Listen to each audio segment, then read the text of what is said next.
Bang! Yun guys, good morning. So magandang umaga guys.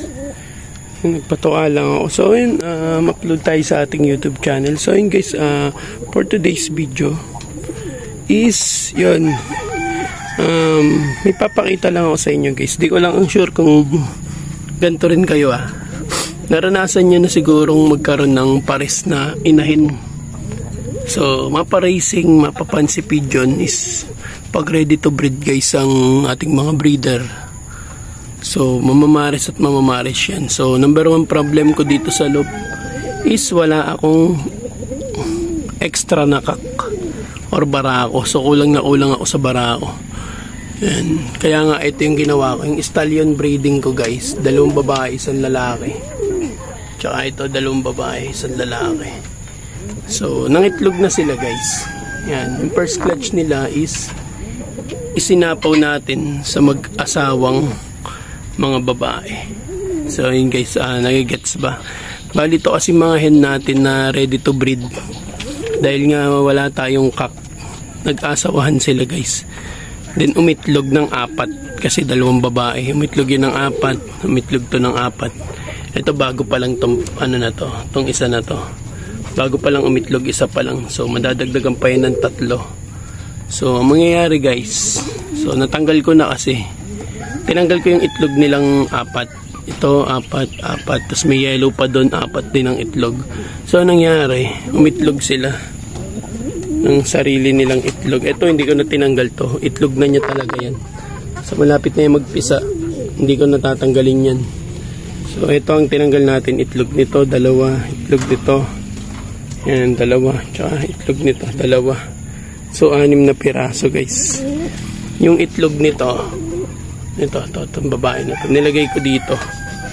So sila magtutuloy magpisa niyan. Gagawin natin silang yaya or seater. Then yung itlog nito nandito.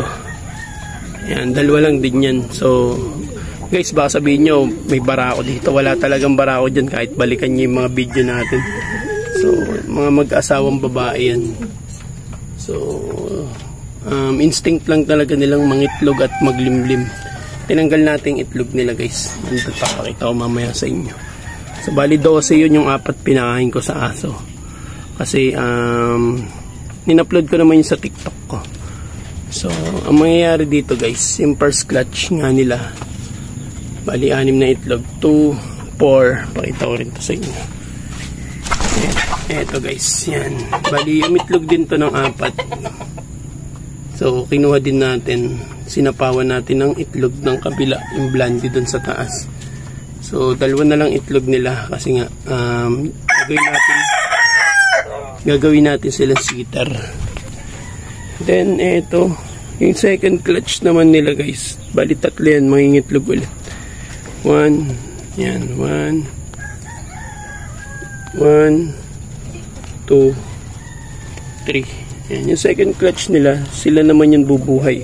Ito kasi first clutch pa lang to. So hindi ko na pinalimliman kasi medyo nalit ng itlog tong isang pares ng seater natin na babae.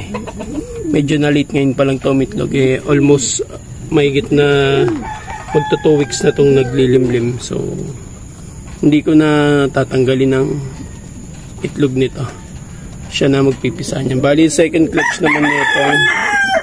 Yung second clutch naman nitong inahin na to, tsaka nito, ang pipisain nila ng kanila. So yung first clutch nila sinapaw natin sa mga seater. So pwede pala yun, tatry lang natin kung pwede. Yan guys, babae yan, babae ito. Yan mga babae ang 6 na yan, tsaka yung 2 yellow dun. So umitlog sila ng tiga-4. Yan, kinuha natin itlog, papakita ko mamaya. Ito bago pa lang. Yan. Bago pa lang yan ang itlog. So hindi ko na maihahabol yung itlog ng isa na yun. Nasa dulo. Kaya mangyayari, bali sa 4 na seater natin na puro babae, 4 na pair ng seater. So yung 3 doon, ginawa natin yaya yung 3 pares. Tas eto, itong late na to, wala yan, hindi yan magpipisa guys. So ang mangyayari nyan, depende kung iitlog to.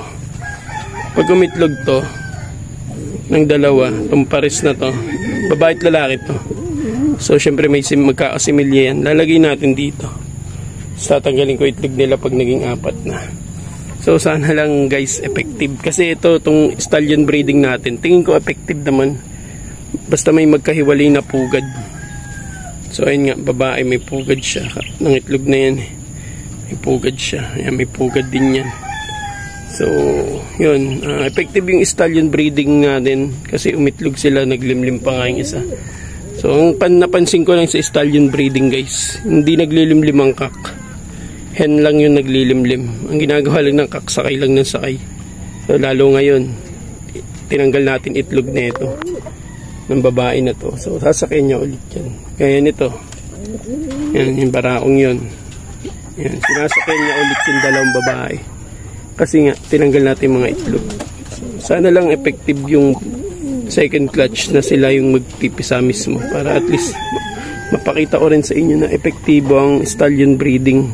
Kasi second clutch nila sila na magtutuloy. Yung first clutch nila is sinalang naman natin sa mga seater. So sana magandang resulta. So ayun nga yung aking ginawa dito sa loop dahil kulang na kulang ako sa kak. Nakita ko yung mga head natin. Saktong nag bull system or stallion breeding. 2 hen 1 cock. So ayun, sakto umitlog kaya sinapaw natin dito. So sana lang magandang resulta guys. Nakaka-excite. Hindi ko naman first time ginawa. Ilang beses na rin namang may nabuhay sa ginagawa kong to. So sila din yung mga nagamit ko last time dati. So sa ngayon obserbahan ko na lang kung magpe-fertile tong nililimliman nila. Ito tsaka yung yellow dun na pares. So ito kasi bago pa lang umiitlog tong seater na to. So mag-aantay lang tayo kung sino pa mangingitlog ng mga breeders natin para maisapaw ko dun. So sana epektibo to guys kung ano mang mangyari. Napakalupit, nakaka-excite. Ayan nga. Ayan, papakita ko guys sa inyo yung itlog na tinanggal ko. Ngayon nga guys. Bali 8 na lang yan. Yung 4 na pakain ko dun sa aso ko. Ina-upload ko yun sa TikTok ko guys. Dami nga nanghihingi. Pamigay ko daw. Pero kahit na mga silimliman to, hindi to magpipisa. Kasi itlog to ng 2 hen. Meron pa nga akong isang itlog nung huli ko. Nung Danlace ko na may kasamang itik. Yun, nasa TikTok ko rin yan. So dahil nga fertile or ready to breed yung mga hen natin guys. Kahit itik ang kasama. Yan, check nyo guys. Nasa TikTok account ko yun. So may kasama siyang maliit na itik. So inasawa niya. Feeling niya, jowa niya yun. Umitlog siya guys. Nalagay ko ulit yan dyan. May 8 tayo dyan. Tapos yung unang 4, pinakain na natin sa aso. So, dahil nanghihingi kaso hindi naman natin pwedeng pamigay kasi masasayang lang ang panahon niya. Unang-una, sayang ang breeder.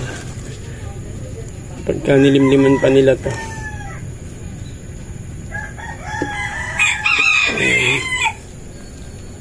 Siyam na yan guys. Madadagdagan pa yan kasi umitlog pa yung seater natin doon na isang pares. So, 4 yung madadagdag. Then yung bagong lagay kong isa, mangingitlog ulit yun ng isa pa. So ayun nga yung kaganapan dito sa aking area, sa aking loop. Medyo makalat guys, bukas day off ko, maglilinisan ako. So ayun ito, malapit na ito magpisa. So alam ko may fertile to, nailawan ko na yan. Hindi ko lang alam kung magtutuloy yun. Ito malapit na umitlog. Pag ito umitlog, sasapo ko ito dun. So ayun lang muna guys, maraming salamat. Yun, abangan natin tong ginagawa kong style kung epektibo ba.